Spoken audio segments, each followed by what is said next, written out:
warahmatullahi wabarakatuh. Terima kasih Bapak Ibu memberi kesempatan kepada saya untuk ini istilahnya kita bilanglah sosialisasi budaya positif. Sebenarnya ini adalah bentuk tugas saya dalam program guru penggerak, program pendidikan guru penggerak. Jadi di sini saya mau mensosialisasikan atau men-share budaya positif yang ada di sekolah. Tadi saya sempat berbincang-bincang dengan Pak Manan. Jadi kita kan kurikulum baru nih, Merdeka Belajar. Jadi Merdeka Belajar SMP 1 Atap 5 Betara. Jadi tadi sempat bincang dengan Pak Manan. Sebenarnya kita itu belum duduk apa sih yang namanya Merdeka Belajar gitu. Jadi kalau Bapak Ibu di sini yang kemarin di platform yang di HP, ada yang mengikuti pelatihannya enggak? Nah, itulah sebenarnya di platform itu ada 5 pelatihan mandiri untuk guru. Di sana sebenarnya sudah dijelaskan apa itu Merdeka Belajar, tapi karena kita kendala sinyal, jadi ya wajar-wajar aja, kadang nggak terbuka juga, kayak saya aja WA-nya nggak kebuka. Nah, Merdeka Belajar itu bukan berarti murid-muridnya merdeka, bukan anak murid kita bebas, bukan kayak gitu maksudnya. Merdeka Belajar di sini guru itu penuntun, pengayom untuk murid-muridnya. Jadi tugas kita melihat potensi yang ada di murid. Misalnya nih Bu Muna sebagai murid, saya melihat potensi Bu Muna itu di IPA. Jadi jangan kita salahkan saya sebagai guru matematika jika Bu Muna nilainya nggak pernah 100. Jadi itu yang dimaksud Merdeka Belajar.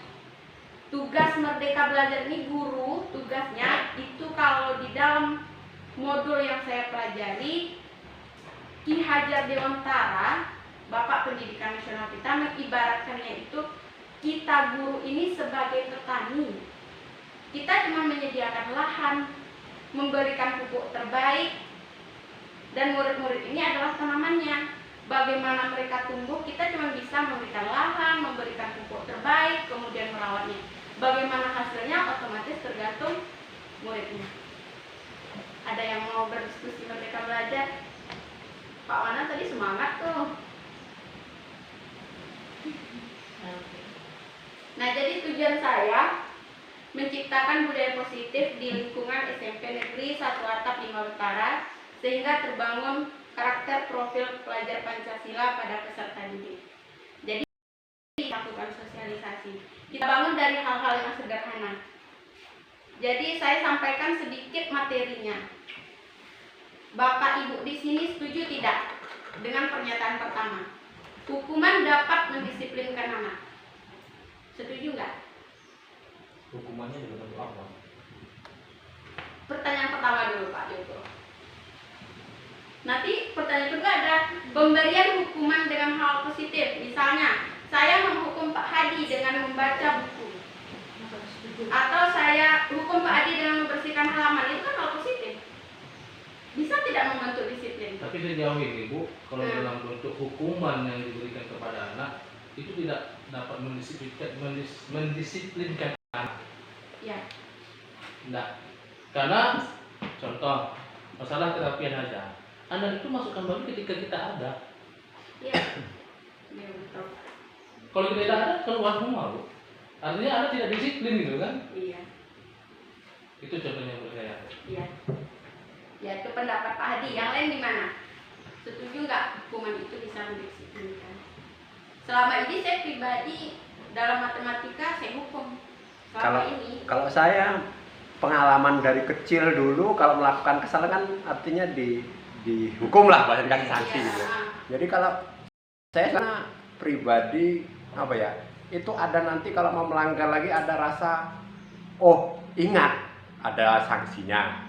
Iya. Nah kan anak begitu kan ya, anak itu kan begitu rata-rata. Tapi kalau sudah tidak setuju, tidak dihukum, mungkin ada agak payah juga mendisiplinkan. Nah kalau saya begitu, karena masa saya sekolah dipakai pukul pakai Iya, itu itu saya kan gitu. Nah gitu. Nah juga dulu seperti itu di SMP bahkan saya pernah dipukul Iya. karena tidak membuat tugas. Pernah guru guru fisika dulu. Saya pun mengajar selama ini. Bapak Ibu sering lihat kan saya hukum berdiri di bendera, hormat kuliah. Tapi ternyata di Merdeka Belajar itu salah. Hukuman dalam bentuk positif pun katanya tidak dibenarkan. Contoh, kita hukum, kalian hormat bendera, ini kan lagu kebangsaan Indonesia Raya. Jadi di dalam pikiran anak itu, menyanyikan lagu Indonesia kebangsaan adalah hukuman. Itu yang tertera dalam pikiran. Yang mindset anaknya kayak gitu. Ternyata membaca itu dia membaca karena dihukum, bukan karena kegemaran. Padahal membaca harusnya gemar membaca, bukan karena disuruh, kan? Betul Pak Joko? Ya, betul. Guru bahasa Indonesia. Nah, kemudian perubahan paradigma. Paradigma kita Merdeka Belajar ini. Di sini ada contohnya, boleh Bapak Ibu praktekkan dengan teman sebelah, boleh, atau dibaca saja boleh. Misalnya Bapak Ibu genggam kertas atau apapun bendanya, genggam sangat erat. Kemudian suruh teman Bapak Ibu yang di sebelah untuk mengambil benda yang di dalam genggaman. Kira-kira Bapak Ibu lepas atau tidak? Dengan berbagai macam rayuan nih, bisa dikasih uang, bisa dirancang. Kira-kira Bapak Ibu lepaskan atau tidak? Ya, genggamnya apa dulu, Bu? Iya, yang berharga tadi. Itu yang berharga tadi itu bahasanya kan Iya. gitu. Yang berharga pokoknya gitu. Anggap aja. Dari kertas tuh kasih aja. Daripada kita mati, Pak. Nah, ini anggap secara Yang kertas berharga. itu misalnya sesuatu yang berharga. Kira-kira dilepas atau enggak? Ya enggak lah, Bu. Enggak lah. Enggak kan? Iya, surat nikah misalnya enggak boleh. Gawat lah gitu ya, gawat lah, betul lah itu. Iya betul. Enggak. Saya kasih lah Mbak Adit. Kasih yang baru. Jadi Bapak Ibu sepakat enggak dilepas? Ya, Enggak.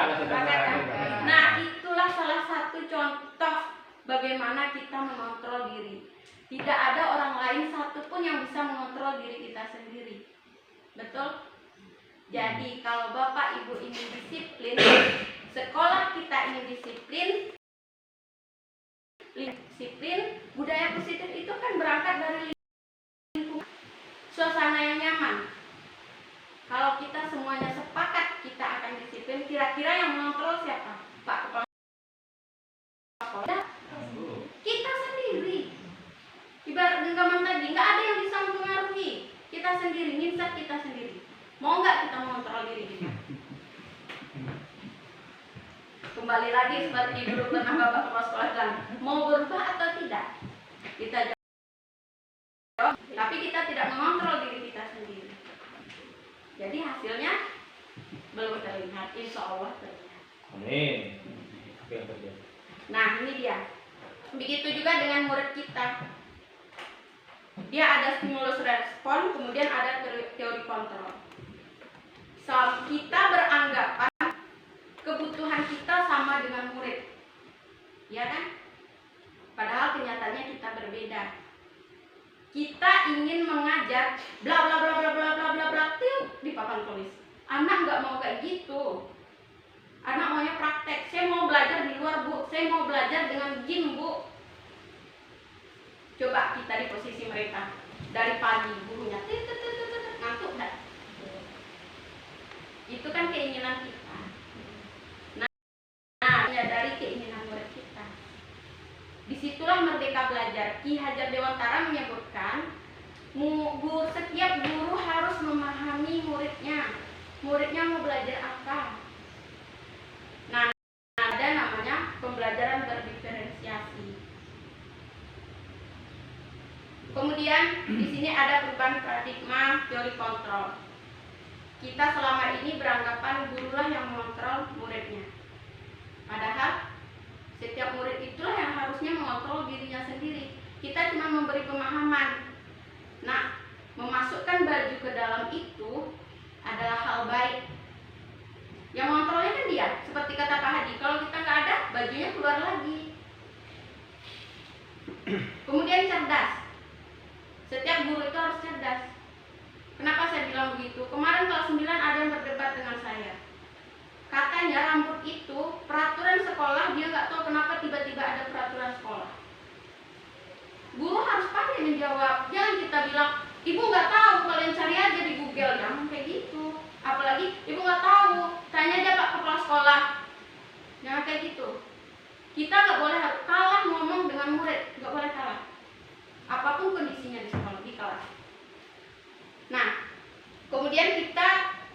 pengamatan positif, efektif, dan bermanfaat. Kita kan selama ini beranggapan anak yang diberi reward, anak yang tidak atau kurang berhasil tidak kita berikan hadiah. Ya kan? Padahal pada kenyataannya saat kita melakukan hal tersebut, anak yang kurang berhasil akan semakin memberi jarak dengan kita. Makin jauh dia, oh Bu Ami itu cuma memberi ke yang pintar-pintar aja, dia nggak semangat belajar. Nah, itu yang dicetuskan oleh Ki Hajar Dewantara. Jadi pemberian reward itu kalau memberikan hadiah, kasih semuanya. Jadi yang merasa tidak pandai pun merasa dihargai. Contoh lagi, kayak saya tadi cuma hafal 5 ayat loh, tapi saya merasa dihargai kok.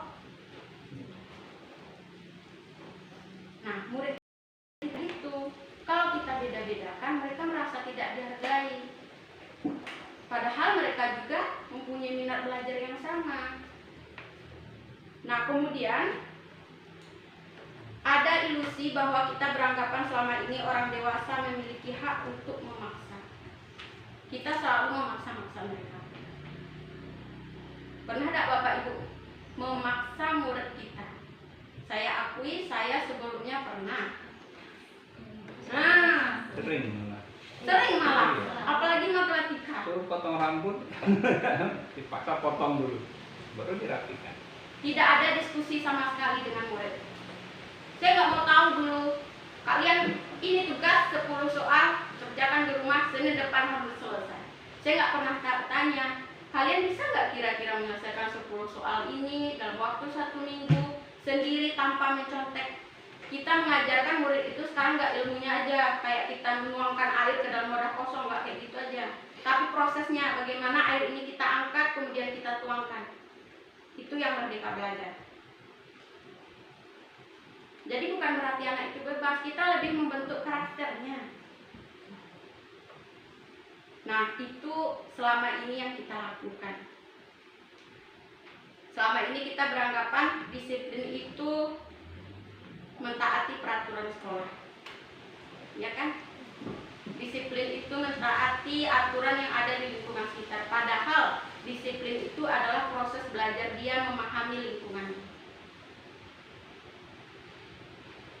Bagaimana dia bisa menggali potensinya menuju sebuah tujuan apa yang dia hargai. Jadi dia tahu loh kalau dia itu salah. Nanti saya akan ceritakan bagaimana saya membuat keyakinan kelas di kelas 7, 8, dan 9. Dan mereka tidak tahu apa yang mereka itu tulis itu salah. Mereka ingin menganggap dirinya benar gitu. Jadi mereka nggak bisa memisahkan loh. Oh ini salah, nggak pada tempatnya. Oh ini benar, nggak bisa menurut kita. Karena pemahaman disiplinnya itu cuma sebatas kita kan selama ini kayak gitu. Patuhi aturan. Kita lanjut aja. Nah, ini dia yang menurut Ki Hajar Dewantara. Merdeka itu artinya tidak hanya terlepas dari perintah, akan tetapi juga cakap buat memerintah diri sendiri. Jadi kita tidak hanya memerintah, tapi memerintah diri sendiri dulu. Nah, bagaimana guru jika ada masalah pada peserta didik tanpa dihukum? Kalau di guru penggerak itu cara mengatasinya dengan segitiga restitusi. Kita lihat videonya dulu.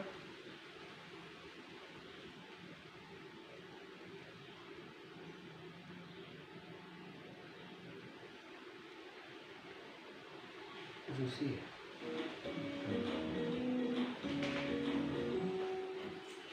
Salam dan bahagia Ibu dan Bapak guru hebat. Pada video kali ini kita akan membahas Dengar. program disiplin positif yang diterapkan di lingkungan sekolah. Itu dari sini kuatir lagi. Volume laptop pun diusahakan.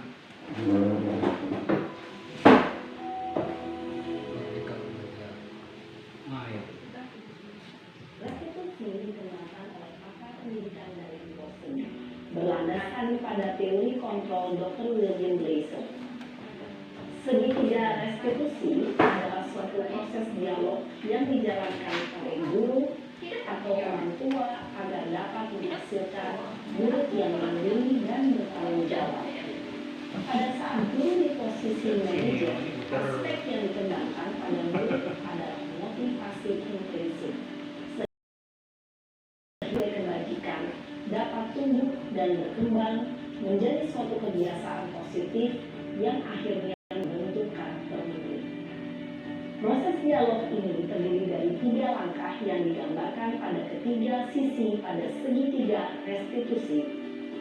Sisi pertama adalah menstabilkan identitas. Sisi yang kedua adalah validasi tindakan yang salah. Dan sisi yang ketiga adalah menanyakan keyakinan. Ibu dan Bapak guru, berikut ini akan ditunjukkan bagaimana seorang guru berada dalam posisi manajer menggunakan penerapan segitiga restitusi.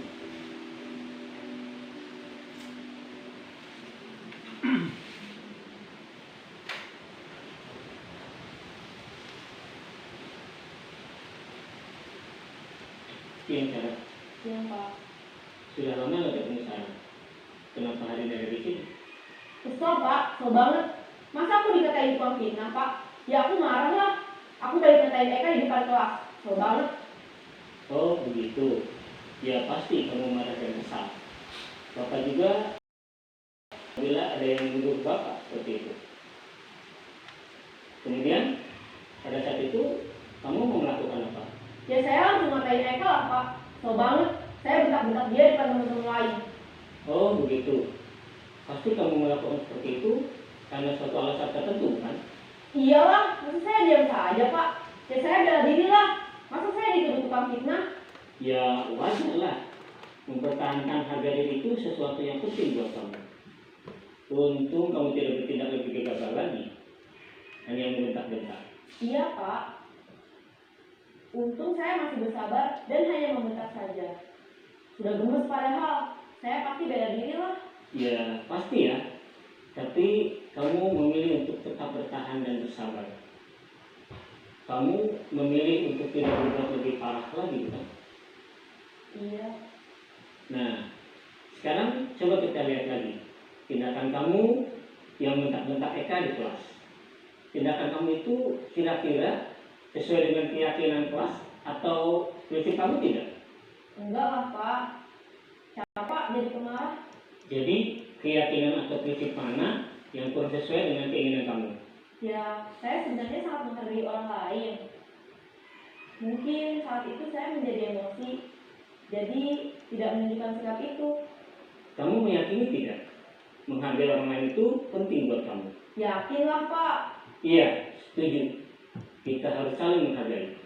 Namun, ada juga keyakinan yang kita sepakati yang perlu kita jalankan apabila kita sedang marah, bukan? Ya, saya bisa lebih proaktif, mulai dengan diri sendiri. Saya bisa jadi lebih bersabar, mengambil waktu jeda untuk berpikir mau apa selanjutnya. Kira-kira kamu bersedia memperbaiki masalah ini tidak? Bersedia Pak. Kalau kamu memperbaiki masalah ini, kamu akan menjadi orang seperti apa? Saya akan menjadi orang yang bertanggung jawab kali ya Pak. Dan senantiasa proaktif. Iya, menurut kamu bagaimana rasanya menjadi orang seperti itu? Ya nyaman lah, bangga bisa bersabar dan menahan diri.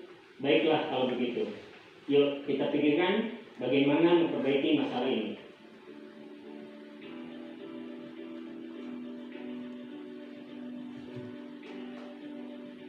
Ibu dan Bapak guru hebat, baru saja kita menyaksikan contoh bagaimana seorang guru berada dalam posisi manajer menggunakan penerapan segitiga restitusi. Mari kita bahas satu persatu. Pada sisi pertama, menstabilkan identitas berdasarkan pada prinsip bahwa membuat kesalahan adalah bagian dari proses pembelajaran. Sisi pertama dari segitiga ini berperan menggeser identitas murid dari identitas gagal ke identitas sukses. Murid yang sedang bertingkah laku yang tidak pantas atau menarik diri saat itu sedang mengalami identitas gagal. Bila kita mengkritiknya, maka posisinya tidak akan berubah. Kita bisa mengajukan pernyataan-pernyataan ini. 1. Membuat kesalahan sesuatu yang wajar. 2. Manusia tidak ada yang sempurna. 3. Kita bisa memperbaiki masalah ini. 4. Saya tidak menanyakan kesalahannya. Saya lebih fokus bagaimana memperbaiki masalah ini. 5. Apakah saat ini kamu tengah menjadi orang yang baik untuk dirimu sendiri? Pada sisi kedua, validasi tindakan yang salah berlandaskan pada prinsip bahwa setiap perilaku berupaya memenuhi suatu kebutuhan tertentu. Guru yang telah memahami teori kontrol akan bergeser dari pemikiran stimulus respon menjadi proaktif dan mencoba untuk mengenali tujuan dari perilaku murid. Mengenali dan mengakui kebutuhan murid ini dapat memperbaiki hubungan dengan murid tersebut. Pernyataan atau pertanyaan bisa disampaikan dengan nada suara tidak menghakimi atau memojokkan, sehingga dapat mengembalikan murid pada posisi positif. 1. Kamu bisa saja bertindak lebih gegabah lagi dari ini. 2. Kamu bukan melakukannya tanpa suatu alasan tertentu. 3. Kamu melakukannya karena mempertahankan sesuatu yang penting bagimu. 4. Mungkin kamu bisa mempelajari suatu perilaku baru yang lebih efektif.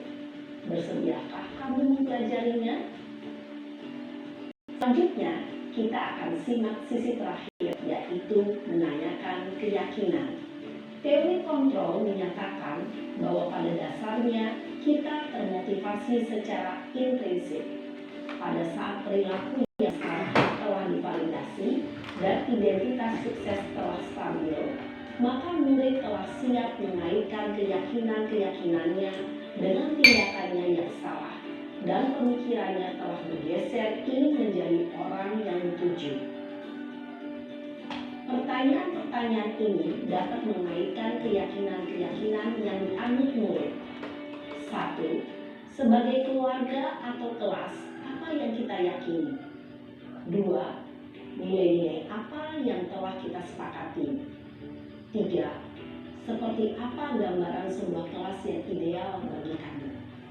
4. Kamu ingin menjadi orang seperti apa?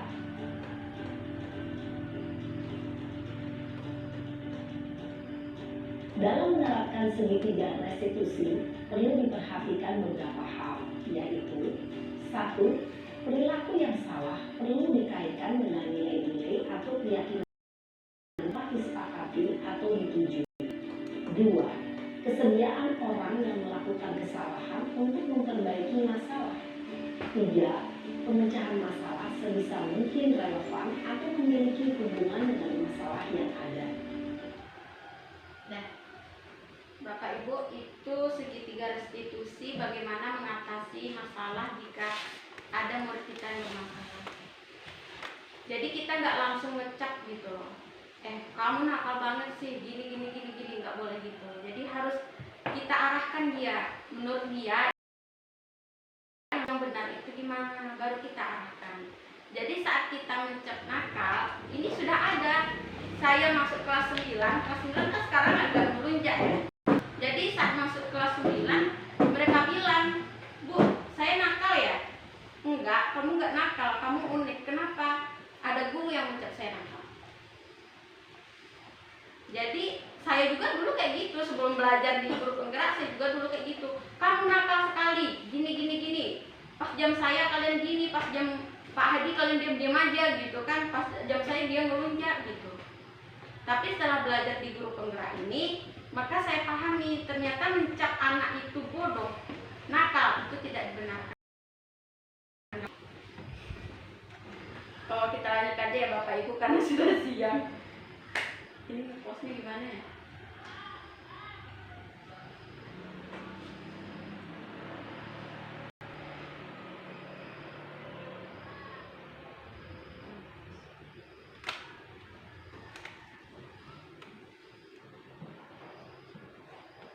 Nah, ini keyakinan kelas.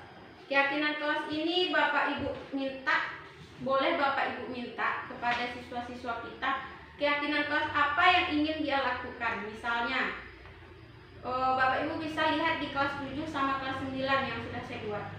Kalau di kelas 8 mereka mintanya poster dalam bentuk spanduk. Mereka ingin punya pakai foto bersama, nggak apa-apa. Oke, jadi mau saya cetakkan, jadi belum ada ditempel di kelas 8. Yang kelas 9 sama kelas 7 boleh Bapak Ibu bandingkan keyakinan kelasnya.